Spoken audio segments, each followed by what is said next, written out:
தன்னம்பிக்கைக்கும் அகங்காரத்துக்கும் ஒரு சின்ன கோடு தான் வித்தியாசம்னு சொல்றாங்க. ஆனால் முதலமைச்சருக்கு என்ன நம்பிக்கை இருக்குது, எந்த நம்பிக்கையில் இப்படி பேசுகிறாருன்னு எனக்கு உண்மையிலே புரியல.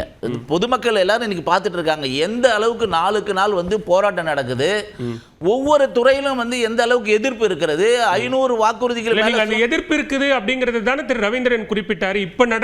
இப்ப நடந்த வெளியான ஒரு கருத்து கணிப்பின் முடிவு சொல்லக்கூடியது என்ன?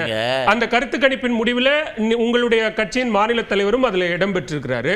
அப்படி பார்க்கும்போது அடுத்த முறை முதலமைச்சராக இவர்தான் வருவார் என்கிற வாய்ப்பை மீண்டும் அவருக்கு தான் கொடுக்குறாங்கன்னா அப்ப மக்கள்கிட்ட ஆதரவு இருக்குன்னு தானே அர்த்தம்னு கேட்கிறாங்க. தேர்தலுக்கு இன்னும் 10 மாதத்துக்கு மேல இருக்கு. சரி, ஏற்கனவே மக்கள் நம்பிக்கையை முற்றாக இழந்துவிட்ட ஒரு அரசாங்கம் சொன்னா இது வந்து ஆன்டி இன்கம்பன்சி வந்து அலை இல்ல, சுனாமி இருக்குது, அண்டர் கரண்ட் சுனாமி இருக்குது. இது பொதுமக்கள் மத்தியில் இருக்கு. முதலமைச்சர் பாவம் அது தெரியல. முடிவு பண்ண போறாங்க தேர்தல் முடிவு. அவர் சொன்னாரு, கான்ஸ்டன்டைன் சார் கூட சொன்னார் ஆரம்பத்தில் நாங்கள் 3 தடவையாக வந்து வெற்றி பெற்றுட்டோம்னு. 2019க்கும் 2021க்கும் அதே கூட்டணியில் தான் வந்தாங்க. அப்போ 2019 இருந்த வித்தியாசம் 18 விழுக்காடு இருந்தது. அப்புறம் 4% 3% மாறுச்சு. 2024 மட்டும் எங்க அவங்களுடைய பங்களிப்பு அதிகமாச்சு, ஒரு 5% கூடி இருந்தது. பொதுமக்களுடைய கூட்டணியினுடைய ஏற்கனவே இருக்கிற வலுவான ஒரு கூட்டணியாக அமைத்து கொண்டிருக்கிறதுனால இதை தொடர்ந்து இந்த 3 தடவை இருந்திருக்கு. திமுகவுடைய டிஎன்ஏவிலேயே திமுகவுடைய வரலாற்றில் மீண்டும் ஒரு முறை அந்த தவறை மக்கள் செய்ய மாட்டாங்க. மீண்டும் ஒரு முறை திமுக வெற்றி பெற்றதாக சரித்திரமே இல்லை. அது இப்பயும் நடக்க போகுது.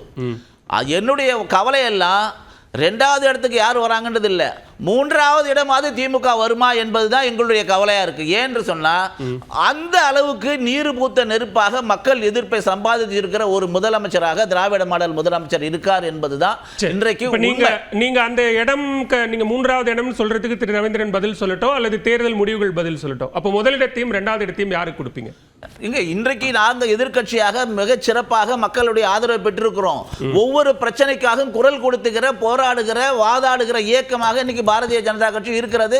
எங்கள் தலைவர் இன்னைக்கு கூட சொல்லியிருக்காரு, மன்ரேகாவில் நீங்க என்ன நடந்திருக்கு, மன்ரேகா வந்து 100 நாள் வேலை வாய்ப்பு திட்டத்தில் நீங்க சொன்னீங்க இல்லையா, 100 நாள் 150 நாளாக உயர்த்துவோம் சொல்லி, அதை ஏன் நீங்க இது வரைக்கும் செய்யல? 4 வருஷம் முடிஞ்சிடுச்சு. 500 வாக்குறுதிகளை 99% நிறைவேற்றிட்டீங்கல்ல, இதை ஏன் செய்யலன்னு கேட்கணும். இப்படி ஒரு நாளும் ஆக்கப்பூர்வமாக எதிர்க்கட்சியாக மக்கள் மனங்களிலே வெற்றி பெற்ற எதிர்க்கட்சியாக எங்களுடைய தலைவரும் பாரதிய ஜனதா கட்சியும் இருக்குது.